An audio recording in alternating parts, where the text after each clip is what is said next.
ഹരേ കൃഷ്ണ. തിരുപ്പാവൈ പാസുരം. പാസുരം 24.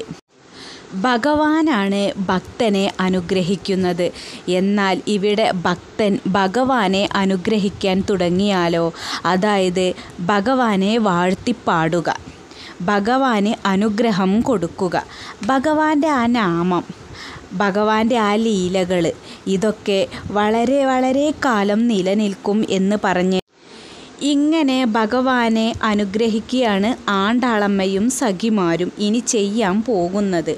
ആണ്ടാളമ്മയുടെ വളർത്തച്ഛൻ വിഷ്ണു ചിത്തർ, അദ്ദേഹമാണ് ആദ്യമായി വർഷങ്ങളോളം ഭഗവാന്റെ ആ ലീലകളുടെ മഹത്വം നിലനിൽക്കും എന്ന് പറഞ്ഞ് ഭഗവാനെ അനുഗ്രഹിച്ചത്. ആ ഭാവം വ്യത്യസ്തമായൊരു ഭക്തിഭാവമാണ്.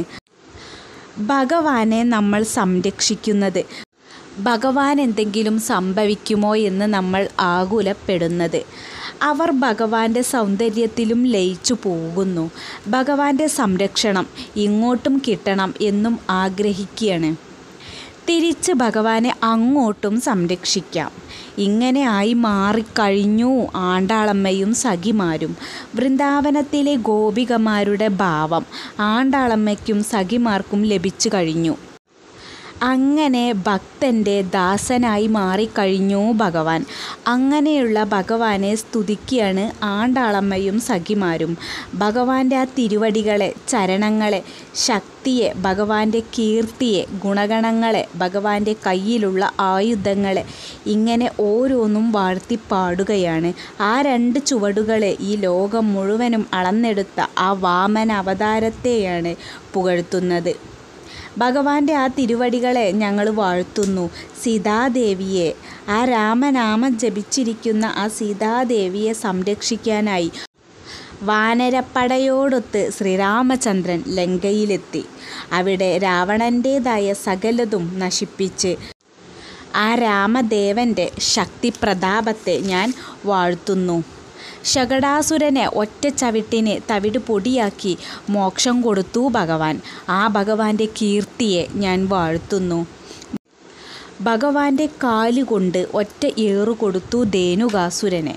എന്നിട്ട് ധേനുകാസുരൻ ആ ഒരു ഏറു കൊണ്ട് തന്നെ മരത്തിലിടിച്ച് വീഴുകയാണ്.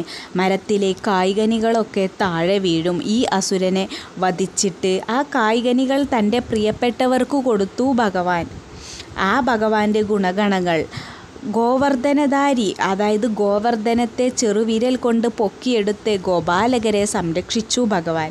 ഇന്ദ്രൻ്റെ അഹങ്കാരം അങ്ങനെ നശിപ്പിച്ചു. ഭഗവാന്റെ ആ ഗോവർദ്ധന ഉദ്ധാരണ ലീലയുടെ മഹത്വം, ഗുണഗണങ്ങൾ അത് എന്നും വാഴട്ടെ.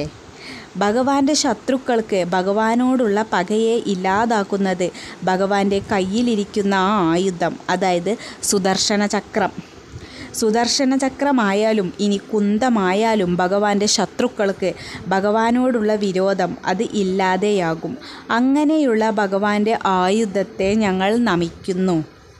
ഇത്രയൊക്കെ ഭഗവാന്റെ ഗുണഗണങ്ങളെ, ആ കീർത്തിയെ, മഹത്വത്തെ വാഴ്ത്തിപ്പാടുന്ന ഞങ്ങളിതാ അങ്ങയിൽ നിന്ന് വരം സ്വീകരിക്കാനായിട്ട് ഇതാ വന്നിരിക്കുകയാണ്. ഇതൊക്കെ കേട്ടിട്ട് ഞങ്ങളെ അനുഗ്രഹിക്കണേ കൃഷ്ണ. ഭഗവാന്റെ ശ്രദ്ധ അത് ഞങ്ങൾക്ക് തരണം. ഭഗവാന്റെ സാമീപ്യം ഞങ്ങൾക്ക് കിട്ടണം. ഗോപികമാർക്ക് കിട്ടിയ ആ അനുഗ്രഹം ഞങ്ങൾക്ക് തരണം ഭഗവാനെ. ഭഗവാനെ പ്രകീർത്തിക്കുന്നത് ഒരുപാട് ഇഷ്ടമാണ്. അതുകൊണ്ട് തന്നെ ആണ്ടാളമ്മയും സഖിമാരും ഭഗവാനെ പ്രകീർത്തിച്ചു കൊണ്ടേയിരിക്കുകയാണ്. ഭഗവാന്റെ സ്നേഹം, ഭഗവാന്റെ സാമീപ്യം കിട്ടാനായിട്ട്. ഹരേ കൃഷ്ണ.